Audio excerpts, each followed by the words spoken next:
അതെ, ഒരു കാര്യം ചോദിക്കാനായിരുന്നു. എന്താ ചോദിക്കാൻ? ഞാൻ PSC പഠിക്കുന്ന ഒരാളാണ്. അപ്പോൾ ഏത് റാങ്ക് ഫയലാണ് PSC പഠിക്കാനായിട്ട് ഏറ്റവും നല്ലത്? നല്ലൊരു ക്വസ്റ്റ്യൻ ആണ് കേട്ടോ. ഒരു ഉദ്യോഗാർത്ഥി ഉറപ്പായിട്ടും ചോദിക്കേണ്ട ഒരു ക്വസ്റ്റ്യൻ ആണ് താങ്കൾ ചോദിച്ചിരിക്കുന്നത്.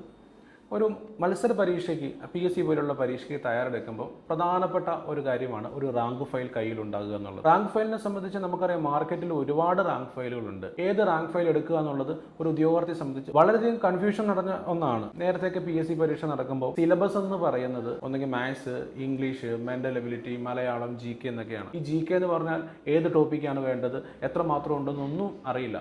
പക്ഷേ ഇപ്പോൾ കാലം മാറി, PSC ഒരുപാട് അപ്ഡേറ്റഡ് ആയി. PSC ഓരോ എക്സാമിനും പ്രത്യേകം സിലബസ് തയ്യാറാക്കിയിട്ടുണ്ട്. സിലബസ് എന്ന് പറയുമ്പോൾ വെറുതെ അല്ല കേട്ടോ, ഡീറ്റെയിൽഡ് ആയിട്ട് സിലബസ് തയ്യാറാക്കിയിട്ടുണ്ട്. അത് പബ്ലിഷേഴ്സിനെ സംബന്ധിച്ച് വളരെയധികം ഗുണകരമായി. അവർ ഡീറ്റെയിൽഡ് ആയിട്ട് സിലബസ് വെച്ച് മികച്ച റാങ്ക് ഫയലുകൾ മത്സരിച്ച് വിപണിയിൽ എത്തിക്കുന്നുണ്ട്. ഏത് റാങ്ക് ഫയൽ വാങ്ങിയാലും കുഴപ്പമില്ല, എല്ലാ റാങ്ക് ഫയലുകളും ഇറക്കിയിരിക്കുന്നത് ഡീറ്റെയിൽഡ് സിലബസ് അനുസരിച്ചാണ്. പിന്നെ ഒരു കാര്യം ഉദ്യോഗാർത്ഥികൾ ശ്രദ്ധിക്കണം, ഏത് റാങ്ക് ഫയൽ വാങ്ങരുതെന്നുള്ളത്. ചില റാങ്ക് ഫയലിനകത്ത് വെണ്ടയ്ക്ക മുഴുവൻ എഴുതി വെച്ചിട്ടുണ്ടാവും. ഈ റാങ്ക് ഫയൽ വാങ്ങിയിട്ട് ഇതിന്റെ കട്ട് ഓഫ് മാർക്കുള്ള ക്വസ്റ്റ്യൻസിൻ്റെ അകത്ത് വന്നില്ലെങ്കിൽ ഞങ്ങൾ ഫണ്ട് റീഫണ്ട് ചെയ്ത് തരാം. നേരത്തെ പരീക്ഷയിൽ കട്ട് ഓഫ് മാർക്കിനുള്ള ക്വസ്റ്റ്യൻസ് ഈ റാങ്ക് ഫയലിൽ നിന്നാണ് വന്നിട്ടുള്ളത്. ഇങ്ങനെയൊക്കെ പരസ്യം ചെയ്തിട്ടുള്ള റാങ്ക് ഫയലുകൾ ഒരിക്കലും വാങ്ങരുത്.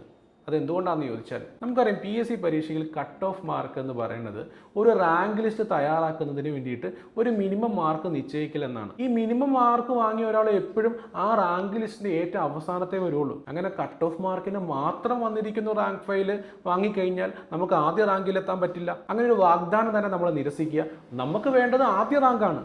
ആ ആദ്യ റാങ്കിന് ഡീറ്റെയിൽഡ് സിലബസ് തന്നിട്ടുള്ളൊരു പരീക്ഷ ആയതുകൊണ്ട് കറണ്ട് അഫേഴ്സിനെ മാറ്റി നിർത്തി കഴിഞ്ഞാൽ 100% ക്വസ്റ്റ്യൻസും ആ റാങ്ക് ഫയലിൽ ഉണ്ടായിരിക്കണം. അങ്ങനെയുള്ള റാങ്ക് ഫയലുകൾ ഒരിക്കലും ഇതുപോലത്തെ ക്യാപ്ഷൻസ് കൊടുക്കേണ്ട ആവശ്യകത വരുന്നില്ല. വിപണിയിൽ നിലവിൽ നമ്മൾ കേട്ടിട്ടുള്ള ഏത് റാങ്ക് ഫയൽ വാങ്ങുന്നതിനും കുഴപ്പമില്ല.